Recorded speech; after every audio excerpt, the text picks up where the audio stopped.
अस्सलामुअलैकुम my brothers and sisters, hope लोग सब खैरियत से होंगे। और आज हम लोग पढ़ेंगे मल्टी प्रोसेसर सिस्टम। इससे पहले हम लोगों ने सिंगल प्रोसेसर सिस्टम पढ़ा हुआ है। इस वीडियो के डिस्क्रिप्शन में आपको दो प्लेलिस्ट का लिंक मिलेगा, एक ऑल टॉपिक एक्सप्लेन, एक स्टोरी मोड। ऑल टॉपिक में आप जाइए और प्रीवियस तमाम वीडियोस को देख के आइए, क्योंकि वो जरूरी है इस वीडियो को समझने के लिए और आगे वाली वीडियो को समझने के लिए भी। अगर आपने प्रीवियस वीडियोस को नहीं देखा है तो अभी जाके देखिए, और अगर देखा हुआ है तो मैं ये मान के चल भी रहा हूँ कि आपने प्रीवियस वीडियोस को देखा है, तब आप ये वीडियो आगे कंटिन्यू कर रहे हैं। वीडियो शुरू करने से पहले मैं आपको ये याद दिलाना चाहता हूँ कि अगर अब तक आपने चैनल को सब्सक्राइब नहीं किया है तो चैनल को सब्सक्राइब कर दीजिए, वीडियो को लाइक कर दीजिए और इस वीडियो को शेयर करिए और अपना कमेंट जरूर छोड़ते जाना कि सीरीज पसंद कैसे आ रहा है, क्योंकि अब हम लोग अपनी सीरीज के एंडिंग जोन पे आ चुके हैं। बस कुछ और वीडियोस और फिर हम लोग रैप अप करेंगे अपना पूरा जो कंप्यूटर ऑर्गेनाइजेशन एंड आर्किटेक्चर का सीरीज को। आइए शुरू करते हैं before wasting any time. Multi processor systems क्या होते हैं आपको ऑलरेडी पता है क्या होता है, लेकिन आज हम लोग complete end to end system को एनालाइज करने वाले हैं पूरा, जैसे हम लोग प्रीवियस वीडियो में सिंगल प्रोसेसर सिस्टम को एनालाइज किए थे। Exploring the power of parallel computing and multiple processor work together. Introduction to multi processor system. Multi processor system, also known as multi core system, use more than one central processing unit to handle computational. यानी multi processor system को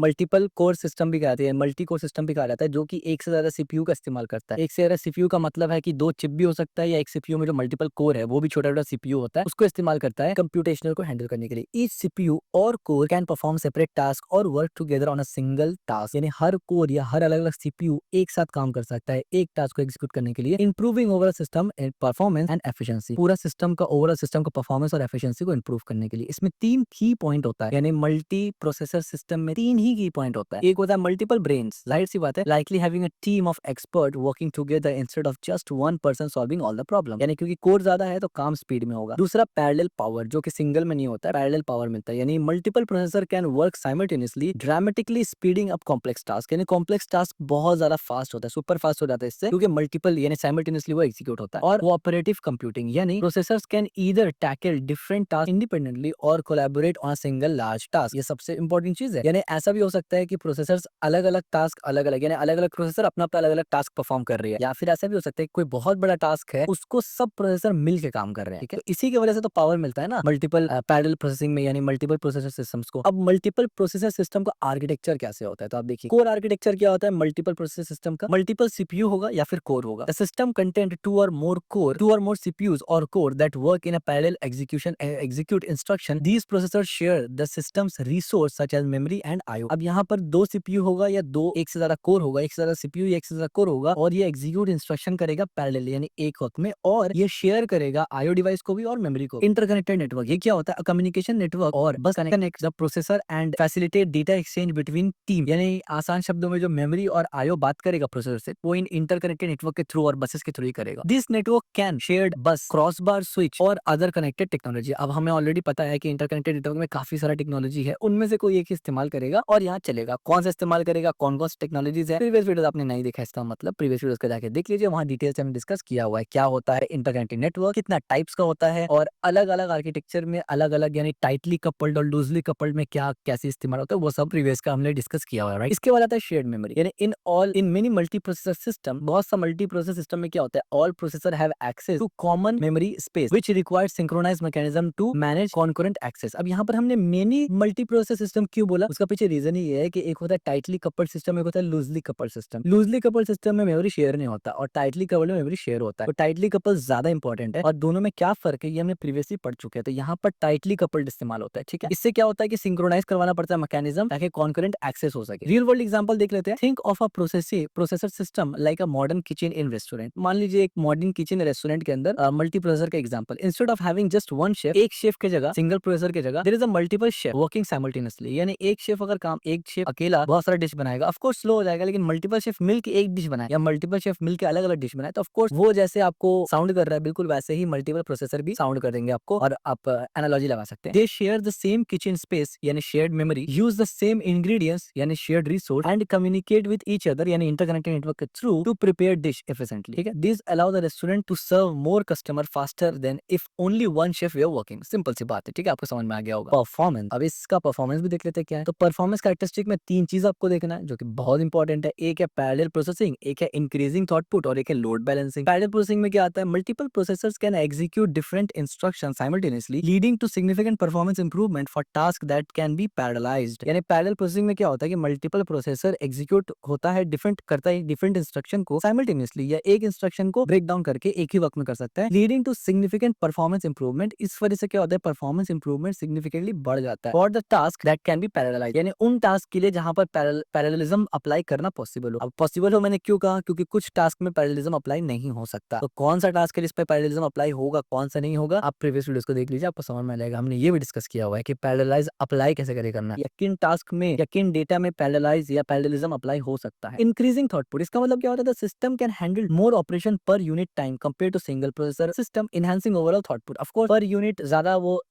काम करेगा क्योंकि simultaneously काम कर रहा है। Load balancing इसके ऊपर आता है। Workload can be distributed amongst the processor, बहुत बड़ा चीज है, बहुत इंपॉर्टेंट चीज है कि एक प्रोसेसर अगर होता है तो पूरा का पूरा लोड हेवी एप्लीकेशन को चलाने का उसके ऊपर आता है, लेकिन अगर मल्टीपल प्रोसेसर है ना तो वो लोड अलग अलग कोर में अलग अलग प्रोसेसर में डिस्ट्रीब्यूट हो जाता है, जिससे सब प्रोसेसर एफिशिएंटली काम करता है और leading to more efficient utilisation of system resource. समझ में आ गया आपको? इसका भी रियल वर्ल्ड एग्जांपल देख लीजिए क्या है। Imagine a car manufacturing plant in a single process system, one worker would have to assemble an entire car from start to finish before moving the next car. यानी single processor में ऐसे होता है कि एक बंदा है जो पूरा का पूरा कार को स्टार्टिंग से एंड तक असेंबल कर रहा है, रेडी कर रहा है, end to end car ready कर रहा है अकेले। और जब तक वो ये काम ना कर ले एक कार के लिए या कार नंबर 1 के लिए, वो कार नंबर 2 में जा ही नहीं सकता। तो आप समझ सकते हैं अगर उसको 10 कार को करना है तो कितना टाइम लगेगा, वो दूसरे में जाएगा ही नहीं जब तक पहला ना हो। और it takes time to assemble entire car end to end completely एक आदमी के लिए। लेकिन इन मल्टीपल प्रोसेसर सिस्टम या यहाँ पर क्या होता है, मल्टी वर्कर्स यानी multi processor work on a different car simultaneously with each worker specialised in specific task. यानी यहाँ पर क्या होता है कि बहुत सारे वर्कर्स काम कर रहे हैं अलग अलग कार में और सब वर्कर अपना अपना काम में स्पेशलाइज्ड है कि मुझे इतना ही काम करना है, पूरा पूरा कार नहीं बनाना, मुझे सिर्फ इतना पार्ट बनाना है। बाकी दूसरा वर्कर आएगा, मुझे इतना ही पार्ट बनाना है, ठीक है। One worker install the engine while another worker on interior, यानी एक वर्कर क्या करेगा, इंजन इंस्टॉल करेगा, उसका काम सिर्फ इंजन इंस्टॉल करना है, यानी वो 10 गाड़ी का इंजन इंस्टॉल करेगा सिर्फ, दैट्स इट। और दूसरा वर्कर का काम क्या है, इंटीरियर को संभालना गाड़ी का, 10 गाड़ी का वो संभालेगा, ठीक है। The third focus on electrical system, तीसरा वर्कर क्या है, वो इलेक्ट्रिकल सिस्टम देखेगा हर गाड़ी का। These parallel approach allow the factory to produce many more cars in a same amount of time, ठीक हो गया। तो ये इससे आप एनालॉजी लगा सकते हैं कि मल्टीपल पैरेलल सिस्टम जो है या मल्टी प्रोसेसर सिस्टम है वो भी बिल्कुल इसी तरीके से काम करता है। इसके बाद कॉस्ट और कॉम्प्लेक्सिटी, ऑफ कोर्स इतना फायदा मिल रहा है, इतना मजा आ रहा है आपको, तो कुछ तो देना पड़ेगा ना, कुछ पाने के लिए कुछ खोना पड़ता है। तो क्या खोना पड़ेगा यहाँ पर और क्या पाना पड़ेगा यहाँ पर, देखिए पाना तो आप समझिए, खोना क्या है वो समझिए। सबसे पहले कॉस्ट कंसिडरेशन, हाई कॉस्ट, क्योंकि इतना फैसिलिटी आपको दे रहा है तो कुछ तो इंजीनियर्स और मैन्युफैक्चरिंग कंपनी भी अपने पॉकेट में रखेंगे ना, लंगर थोड़ी बढ़ रहा है। मोर सीपीयूज और core increase system cost due to additional hardware and complexity in design and implementation. एक तो भैया हार्डवेयर ही बढ़ जाता है, बहुत सा स्पेशलाइज्ड हार्डवेयर आ जाता है आईओ को संभालने के लिए, मेमोरी मैनेजमेंट यूनिट वगैरह वगैरह, प्रीवियस वीडियोस में हमने डिस्कस किया हुआ उसको। एक तो वो आ जाता है, दूसरा बात है कि जब वो आ जाता है तो इंजीनियर्स को ज्यादा मेहनत भी करना पड़ता है, खाना पीना छोड़ के काम करना पड़ता है उनको, जाहिर सी बात है उसका पैसा कौन देगा, तो कॉस्ट जो है वो बहुत हाई हो जाता है, ठीक है। इसके बाद कॉम्प्लेक्स डिजाइनिंग, अब ऐसा नहीं है कि सिर्फ कंपोनेंट बढ़ रहा है, डिजाइनिंग भी बहुत कॉम्प्लेक्स हो जाता है। कैसे करके, multi processor system required sophisticated design to manage processor synchronisation, communication and memory consistency. यानी मेमोरी क्योंकि शेयर्ड है ना अलग अलग प्रोसेसर में, अब पता चला एक प्रोसेसर अपना काम कर रहा है किसी एक मेमोरी के डेटा में, दूसरे प्रोसेसर को पता ही नहीं है तो गड़बड़ हो जाएगा ना, तो आपस में कम्युनिकेशन प्रॉपर होना चाहिए। रियल वर्ल्ड एग्जांपल देख लीजिए इसका भी। Consider a building a house, a single processor system is like a building a house with one skilled worker who can do everything. यह सिंगल प्रोसेसर सिस्टम इस तरीके से है कि एक बंदा एक बिल्डिंग एक घर बना रहा है और वो स्किल्ड वर्कर है, लेकिन पूरा काम वो कर रहा है, एंड टू एंड घर पूरा वही बना रहा है, ठीक है। यानी प्लम्बिंग भी वही कर रहा है, इलेक्ट्रिकल वर्क भी वही कर रहा है, बेचारा कारपेंटिंग वाला काम भी वही कर रहा है, और पेंटिंग वाला भी कारपेंट्री का काम भी वही कर रहा है, पेंटिंग वगैरह भी वही कर रहा है, सब कुछ वो कर रहा है end to end. It cost effective but take longer, यानी जाहिर सी बात है इसमें कम पैसा लगेगा, वो जितना भी ले ले, लेकिन अगर 20 बंदा को आप हायर करेंगे उससे कम ही लगेगा, लेकिन बहुत टाइम लगेगा, ठीक है। और ऐसा कोई पागल ही करेगा मेरे ख्याल से। The multi process system is like hiring a team of specialized worker, यानी मल्टी प्रोसेस सिस्टम इस तरीके से है कि आपने पूरा टीम स्पेशलाइज किया, यानी हायर किया जो स्पेशलाइज्ड है। उस टीम में एक बंदा प्लम्बर होगा जो अपने काम में एक्सपर्ट होगा, एक बंदा इलेक्ट्रीशियन होगा, एक बंदा कारपेंटर होगा, एक बंदा पेंटर होगा, तो हर बंदा का अपना अपना काम है, वो अपना अपना काम करेगा। While this approach is more expensive, ये ज्यादा एक्सपेंसिव होगा क्योंकि हर बंदा का रेट अपना होगा, हर बंदा अपने हिसाब से चार्ज करेगा, but required coordination, of course coordination भी चाहिए। पता चला जो प्लम्बर है वो बोलेगा मेरे को सबसे पहले करना है काम, भैया पहले बिल्डिंग तो बनाए, प्लम्बिंग कहाँ से करोगे तुम। एक इलेक्ट्रिशियन आके बोलेगा प्लम्बर से पहले मुझे पहले काम करना है, तो प्रॉब्लम हो सकता है, तो उन लोगों का कोऑर्डिनेशन प्रॉपर बैठना जरूरी है। तो ये कॉम्प्लेक्सिटी हो जाता है। The house get build much faster with higher quality result, यानी ये जल्दी भी बनेगा एक टीम के साथ और क्वालिटी भी ज्यादा अच्छा मिलेगा, क्योंकि हर बंदा अपना अपना काम देख रहा है ना, एक बंदा देखेगा तो गलती का चांसेस भी ज्यादा होता है। तो आई होप कि आप समझ गए होंगे। इसके बाद आता है एप्लीकेशन। अब रियल वर्ल्ड एग्जांपल में हम लोग देखेंगे कि एप्लीकेशन कहाँ कहाँ होता है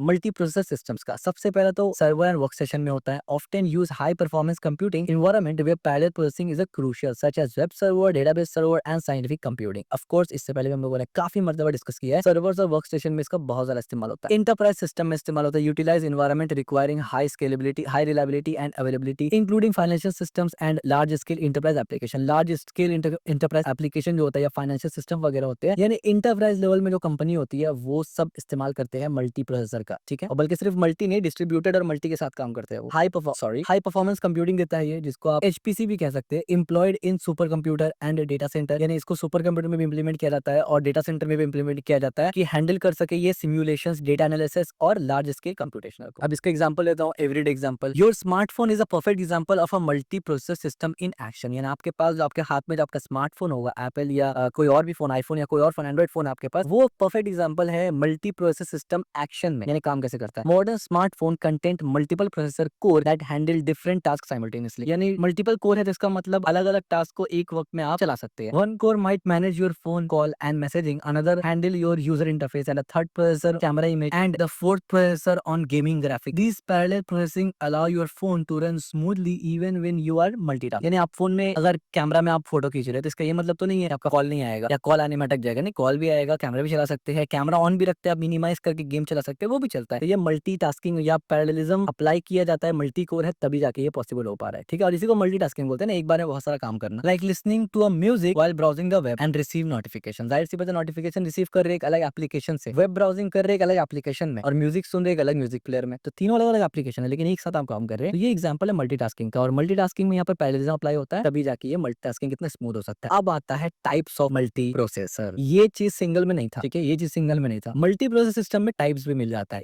इंटरेस्टिंग और इंपॉर्टेंट चीज है। अब सिस्टम टाइप्स, यहाँ पर 3 किस्म का मल्टी प्रोसेसर सिस्टम आपको देखने को मिलता है। सबसे पहला सिमेट्रिक मल्टी प्रोसेसर सिस्टम, जिसको एसएमपी भी कहा जाता है। All processors has equal access to the memory and IO device and each processor run a copy of operating system, यानी सिमेट्रिक मल्टी प्रोसेसिंग में क्या होता है, सिस्टम में क्या होता है कि हर प्रोसेसर का इक्वल एक्सेस होता है मेमोरी और आईओ डिवाइस में, ठीक है, और ये बेसिकली प्रोसेसर रन करता है as a copy of operating system. Asymmetric multi processing में क्या होता है, एएमपी यानी असिमेट्रिक मल्टी प्रोसेसिंग सिस्टम। इसमें क्या होता है, one processor called the master control of system while the other processor called the slave performance specific task that direct by master, यानी यहाँ पर क्या होता है कि कोई एक प्रोसेसर, मान लीजिए आपके पास 6 कोर है, एक कोर मास्टर होगा और बाकी 5 को ऑर्डर करेगा और बाकी 5 उसको ऑर्डर मानता रहेगा, ठीक है। यहाँ पर ये होता है, इसको हम लोग असिमेट्रिक बोलते हैं। सिमेट्रिक में क्या होता है, कोई मास्टर स्लेव नहीं है, सब एकदम अपना मास्टर है, ठीक है। और तीसरा होता है क्लस्टरिंग कंप्यूटर। इसमें क्या होता है, मल्टीपल कंप्यूटर और node work together as a single system often connected by a network to provide high performance computing and capability. अब आप बोल रहे होंगे यार ये तो डिस्ट्रीब्यूटेड सिस्टम की तरह लग रहा है। हाँ, डिस्ट्रीब्यूटेड सिस्टम की तरह लग रहा है लेकिन थोड़ा फर्क है उसमें। 3 मल्टी प्रोसेसर, यानी जब मल्टी प्रोसेसर सिस्टम में आप जाते हैं तो 3 टाइप्स आपको मिलता है, एक सिमेट्रिक, एक असिमेट्रिक, एक क्लस्टरिंग। सिंपल है, सिमेट्रिक में हर प्रोसेसर इक्वल एक्सेस करता है आईओ और मेमोरी को। असिमेट्रिक में एक मास्टर होगा, बाकी सब उसका बात मानेगा और एक्सेस होगा उसके हिसाब से कंट्रोल करेगा। और क्लस्टरिंग में क्या होता है, अलग अलग को एक जगह जोड़ के काम किया जाता है। रियल वर्ल्ड एग्जांपल देंगे तो आप समझ जाएंगे कि आपका कौन सा कंप्यूटर है एक्चुअली में। अगर हम बात करें सिमेट्रिक मल्टी प्रोसेसर सिस्टम में, तो most modern desktop computer and laptop, यानी मोस्ट मॉडर्न कंप्यूटर और लैपटॉप में सिमेट्रिक मल्टी प्रोसेसर रहता है, ठीक है। A team of equal where everyone has access to the same resource and can make decision, यानी हर कोर इंडिविजुअली काम करता है और सब एक्सेस कर सकता है साइमल्टेनियसली, या फिर सबके पास सेम लेवल का एक्सेस होता है आईओ और मेमोरी से। दूसरा होता है एएमपी यानी असिमेट्रिक मल्टी प्रोसेसिंग सिस्टम। इसमें क्या होता है, ये एम्बेडेड सिस्टम्स में होता है, लाइक ऑटोमोटिव कंट्रोल यूनिट वगैरह, जहां पर एक प्रोसेसर बाकी दूसरे प्रोसेसर्स को कंट्रोल करता है क्योंकि वो स्पेसिफिक काम के लिए होता है, इस वजह से। कंस्ट्रक्शन साइट लाइक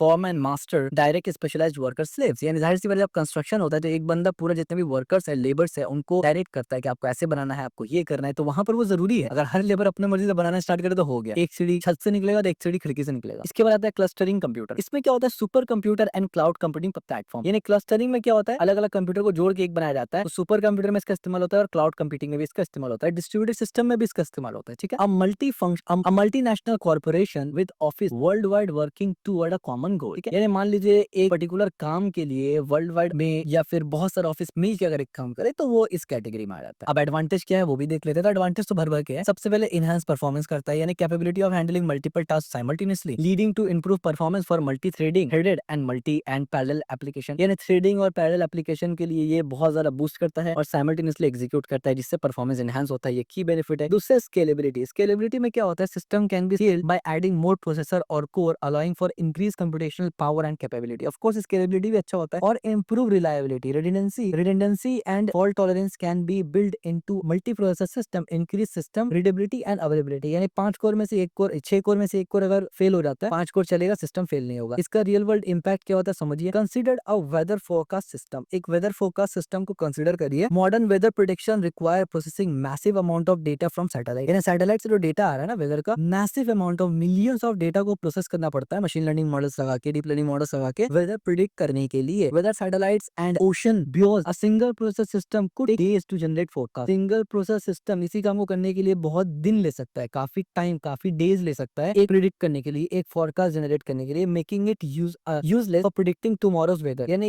ये यूजलेस हो जाता है कल का वेदर प्रिडिक्ट करने के लिए। यानी आप अगर वेदर प्रिडिक्शन अप्लाई करेंगे उसके, वो 4 दिन बाद बताएगा कल का वेदर क्या था, तो वो तो कोई लॉजिक ही नहीं बनता। Multi processor system can process this data in hours और इवन इन अ मिनट। यानी मल्टी प्रोसेसर सिस्टम इसी डेटा को, जिस डेटा को सिंगल प्रोसेसर को प्रोसेस करने में 2 से 4 दिन 5 दिन लग सकता है, उसको वो घंटों में कर देगा या मिनटों में कर देगा। ठीक है, providing accurate and timely forecast that help save lives during hurricanes and other severe weather events या डिजास्टर वगैरह की वजह से। ठीक है, तो इससे क्या होता है कि बहुत सारा चीज प्रिजर्व होगा, लोगों का जान बच सकता है, जैसे कि वेदर बॉन्डिंग वगैरह आता है। This enhance performance and scalability directly translate to earbud benefit. यानी ये एक एग्जांपल था कि जहां पर मल्टी प्रोसेसिंग का जो बेनिफिट है ना, वो डायरेक्ट ह्यूमंस को होता है, या रियल वर्ल्ड में डायरेक्ट इंप्लीमेंटेशन आपको दिख रहा है। यानी बहुत सारी चीज है जिसका रियल वर्ल्ड में डायरेक्ट इंप्लीमेंटेशन नहीं है। फॉर एग्जाम्पल, आप गेम डेवलप कर सकते हैं, तो गेम डेवलप करके ह्यूमैनिटी का कुछ डायरेक्ट फायदा तो नहीं होता है ना। हाँ ठीक है, आप टाइम पास कर रहे हैं, आपका दिमाग थोड़ा बढ़ रहा है, आप पैसा कमा रहे हैं, लेकिन डायरेक्ट बेनिफिट तो नहीं हो रहा ना। लेकिन वेदर फोकस और ये सब डायरेक्ट बेनिफिट करता है ह्यूमैनिटी को या एनवायरमेंट को। इसके बाद आता है डिसएडवांटेज। हाँ, अब जाहिर सी बात है, जितना भी अच्छा हो भाई, परफेक्ट कुछ भी नहीं होता इस दुनिया में। डिसएडवांटेज तो है, परफेक्ट सिर्फ अल्लाह होता है, उसके अलावा दुनिया में कुछ भी परफेक्ट नहीं है, हर मखलूक इम्परफेक्ट। ठीक है, तो डिसएडवांटेज क्या है वो भी देख लेते हैं। की लिमिटेशन, इंक्रीज्ड कॉम्प्लेक्सिटी, कॉम्प्लेक्सिटी बढ़ जाता है। हालांकि ये लिमिटेशन में क्यों ही ऐड किया गया, बहुत सारा किताबें तो मैंने ऐड कर दिया, बट ये तो ऑब्वियस सी चीज है, इतना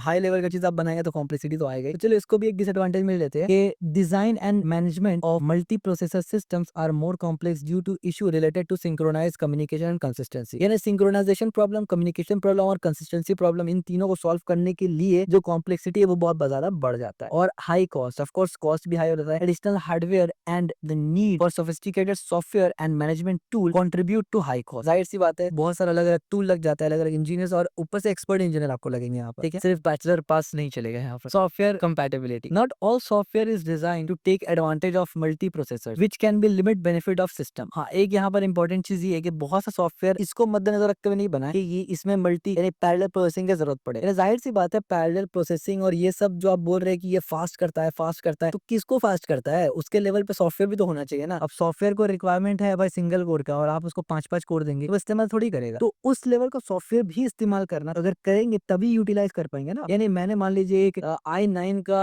एकदम लेटेस्ट जनरेशन का सीपीयू खरीद लिया, एकदम मैंने 50-60 हजार का जीपीयू खरीद लिया, 64 GB रैम ले लिया, और काम क्या कर रहा हूँ मैं, यूट्यूब चला रहा हूँ। यार मतलब इलॉजिकल चीज है। आप क्यों फिर इतना एक्सपेंसिव खरीदे अगर आपको सिर्फ यूट्यूब चलाना है या बेसिक गेम खेलना है या नॉर्मल वीडियो एडिटिंग करना है, इतना हाई फाई की जरूरत ही नहीं पड़ता। ठीक है, एवरीडे एग्जांपल। अब एवरीडे एग्जांपल देखिए, वीडियो गेम, अरे लकीली यहाँ पर वीडियो गेम पे एग्जांपल दिया मैंने। Video game provide a clear example of software compatibility challenge. हाँ, वीडियो ये बात सही है कि गेमिंग में आपका ज्यादातर कंपैटिबिलिटी चैलेंज आता है, और गेमिंग एक ऐसा चीज है ना जो मैस ऑडियंस करते हैं। अभी मैं अगर मशीन लर्निंग या एआई का एग्जांपल दूंगा तो बहुत से लोग समझ ही नहीं पाएंगे। डेवलपमेंट का नीश बहुत स्पेसिफिक है, एआई मशीन लर्निंग का नीश स्पेसिफिक है, लेकिन गेम खेलने वाले लोग बहुत ज्यादा मैस ऑडियंस है, तो वो आप समझ पाएंगे। Many older games were design for a single processor and don't benefit from multi core. बहुत सा गेम जो है वो सिंगल प्रोसेसर को देख के बना है कि सिंगल प्रोसेसर में अच्छे से बने, तो मल्टी प्रोसेसर से उसका कोई बेनिफिट नहीं होगा, यानी मल्टी प्रोसेसर उसमें पैरेललिज्म को इस्तेमाल ही नहीं होगा। ठीक है, when running a modern multi core system these game might only use one core while the other remain ideal. यानी एक ही कोर इस्तेमाल करेगा क्योंकि गेम का रिक्वायरमेंट उतना है, तो बाकी एज इट इज रहेगा, प्रोवाइडिंग नो परफॉर्मेंस इंप्रूवमेंट। तो इससे कोई परफॉर्मेंस इंप्रूव नहीं होगा, यानी सिंगल कोर में जैसे चल रहा था इसमें भी वैसे ही चलेगा। आप सोच रहे होंगे और अच्छा चलेगा, भाई वो उतना ही अच्छा चल सकता है, मैं उससे अच्छा वो चलेगा ही नहीं। ठीक है, वो बना ही नहीं है उससे अच्छा चलने के लिए। Even some newer game aren't optimized to effectively use multiple core, leading to